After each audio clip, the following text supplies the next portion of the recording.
కామారెడ్డి జిల్లా జుక్కల్ నియోజకవర్గంలోని మద్నూర్ మొగ గ్రామంలో దసరా వేడుకల సందడితో దుర్గామాత మండపాలు అట్టహాసంగా అలరించాయి.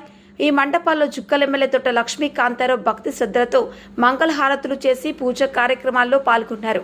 ప్రతి సంవత్సరం దసరా పండుగ సందర్భంగా నవరాత్రుల్లో మండపాలు ఏర్పాటు చేయడం మన గ్రామాల సాంప్రదాయమని, ఈ ఉత్సవాలు శతాబ్దాలుగా కొనసాగుతున్న మన భారతీయ సంస్కృతికి నిదర్శనమని ఎమ్మెల్యే పేర్కొన్నారు. సందర్భంగా ఎమ్మెల్యేకు ఘనంగా సన్మానం చేశారు. కార్యక్రమంలో సాయి పటేల్, రామ్ పటేల్, పరమేష్ పటేల్, శివాజీ పటేల్, గంజు దేశాయ్, దీన్ దయాల్, విలాస్తో పాటు 2 మండలాల కాంగ్రెస్ నాయకులు, గ్రామస్తులు పెద్ద ఎత్తున పాల్గొన్నారు.